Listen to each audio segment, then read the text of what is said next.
Hello friends, कैसे हो आप लोग। मैं चिन्मय कुमार राउत, आप सभी को हमारे चैनल में स्वागत है। चलिए दोस्तों, आज जो हमारा टॉपिक है वो बता रहा है कि इनकॉर्पोरेशन ऑफ कंपनी।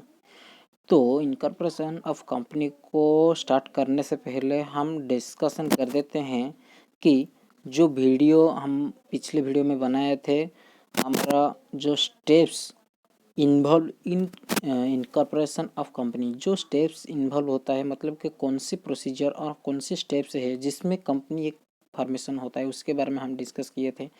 जिसमें हम डिस्कस किए थे कि ट्रिब्यूनल का ऑर्डर क्या रहेगा, देन कंपनी का कौन सी डॉक्यूमेंट्स इसमें इन्वॉल्व रहेंगे, और इसमें कौन सी पर्सन लाइबल रहेंगे, और इसमें कौन सी फॉर्म, मतलब कि जो हम पढ़े थे कि आईएनसी फॉर्म के बारे में 32, 33, 34 और 11 के बारे में।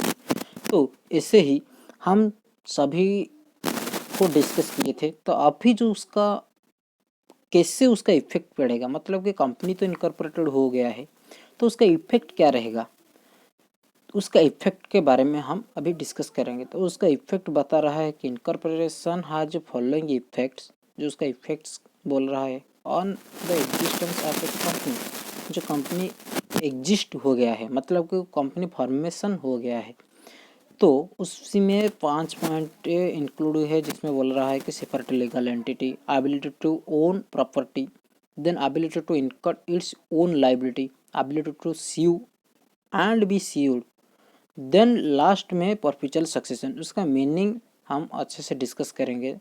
तो जो बता रहा है कि सेपरेट लीगल एंटिटी को तो हम डिस्कशन किया था, जो हम पिछले वीडियो में डिस्कशन किया था कि सेपरेट लीगल एंटिटी जो बोल रहा होगा कि मेंबर्स अलग होते हैं और उसका कंपनी, मतलब जो कंपनी और जो ऑर्गेनाइजेशन वो अलग है और उसका मेंबर अलग होते हैं। देन एबिलिटी क्या बोल रहा है, जो नेक्स्ट पॉइंट बोल रहा है कि एबिलिटी टू ओन प्रॉपर्टी। तो कंपनी के पास एक तरह का एबिलिटी आ जाएगा, जैसे कि वो ओन कर सकता है, मतलब कि उसके पास रख सकता है उसका प्रॉपर्टी, सेल्फ प्रॉपर्टी रख सकता है, जैसे कि पर्सन, और जैसे कि कोई भी ऑर्डिनरी जनरल पर्सन्स होते हैं, वो उसी का ओन प्रॉपर्टी रहता है। इसी तरह है कि कंपनी का भी ओन प्रॉपर्टी वो रख सकता है। जैसे कि हम पढ़ दिए हैं कि सेपरेट लीगल एंटिटी, तो इसी तरह की कंपनी एक तरह का पर्सन हुआ है और इसमें मेंबर्स जो एक तरह का पर्सन, इसमें कोई भी लिंकेज नहीं है। तो इसी तरह है कि जो ओन मेंबर्स होते हैं उसी का भी जैसे है कि प्रॉपर्टी है, ऐसे कि कंपनी का भी ओन प्रॉपर्टी रहेगा। Then ability to incur its own liability, तो कंपनी के पास और एक भी एबिलिटी रहेगा कि वो उसका सेल्फ लाइबिलिटी बना सकता है, तो उसका लाइबिलिटी भी वो क्रिएट कर सकता है। Then ability to sue and be sued, तो कंपनी के पास भी और एक भी एबिलिटी है कि अवेलेबिलिटी है कि वो क्या कर सकता है, वो स्यू कर सकता है किसी के अगेंस्ट में, जो कोई भी कंपनी उसको तंग कर रहा है, मतलब कि कंपनी का नेम के साथ और कोई कंपनी का नेम मिल गया है और उसके साथ सिमिलर हो गया है, तभी भी एक कंपनी उस दूसरे कंपनी के साथ, कंपनी के अगेंस्ट में स्यू कर सकता है, और वो कंपनी को भी स्यू किया जा सकता है, मतलब और कोई भी कंपनी इसी कंपनी के अगेंस्ट में भी स्यू कर सकता है, उसी का भी अवेलेबिलिटी वो पा गया है। देन परपेचुअल सक्सेशन, जो बोल रहा है कि कंपनी नेवर एंडिंग पीरियड तक चलेगा, कभी उसी का ख़त्म नहीं होगा जब तक कंपनी वाइंडिंग अप तक नहीं आ जाता। जब कंपनी वाइंडिंग अप हो जाएगा तब कंपनी ख़त्म हो जाएगा, लेकिन company ever never ending period तक चलेगा। तो इसमें क्या होगा कि जो मेंबर्स होते हैं, डायरेक्टर्स होते हैं, वो सभी आते रहेंगे और जाते रहेंगे, लेकिन कंपनी कंपनी ही रहेगा। इसमें कोई भी चेंजेस, मतलब कि कंपनी ख़त्म नहीं हो जाएगा और कोई भी कंपनी इसके बगल में खड़ा नहीं रहेगा। तो इसी को हम अच्छे से डिस्क्राइब करते हैं कि क्या बोल रहा होगा कि कैसे उसका इफेक्ट पड़ेगा जब कंपनी रजिस्ट्रेशन होगा। जो सेक्शन 9 में बता रहा है कि मीनिंग में लिखा है कि सर्टिफिकेट ऑफ इनकॉर्पोरेशन, जब कंपनी के पास COI आ गया है तभी क्या होगा, कंपनी सर्टिफाई हो गया है इनकॉर्पोरेटेड करने के लिए। तो क्या होगा, it shall contain the following, मतलब कि कंपनी क्या कर सकता है, वो name of the company, company का नेम डाल सकता है। देन कॉर्पोरेट आइडेंटिटी नंबर, जैसे कि हम बोलते हैं कि सिन, इसमें वो भी अप्लाई कर सकता है और उसी के लेके वो कंपनी में फॉर्मेशन के लिए लगा सकता है। Then date of its issue, जब कंपनी बनाना के लिए वो इशू कर रहा है उसी का डेट मेंशन कर किया जाता है। देन सिग्नेचर और सील, इसी के साथ कंपनी को फॉर्मेशन किया जाता है।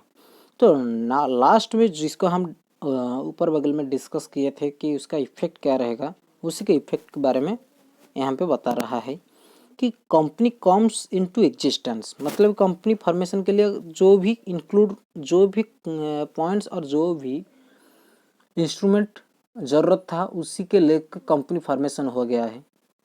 देन क्या होगा कि टी बिकेम से लीगल एंटिटी हो गया है, मतलब कि हम जो बोल रहे थे कि सेपरेट लीगल एंटिटी कंपनी को बोला जाता है। तो कंपनी के पास वो एक तरह का राइट आ गया और कंपनी को एक तरह का पावर आ गया कि वो इंडिपेंडेंटली काम कर सकता है।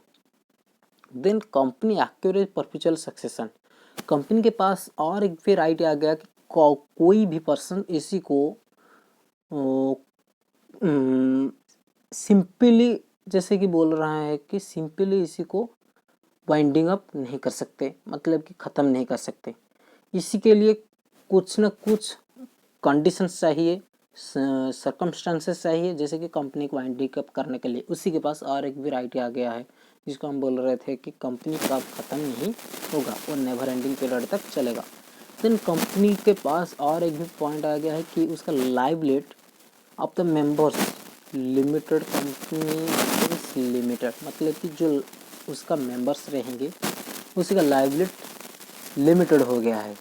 जैसे कि हम भी समझते हैं कि जो प्रोप्राइटरशिप और जो पार्टनरशिप बिजनेस में क्या होता है कि कुछ पार्टनर होते हैं, जैसे कि वो सभी लाइबिलिटी के लिए लाइबल होते हैं, जैसे कि उसका असेट्स बेच के भी उसका लाइबिलिटी चुकाते हैं।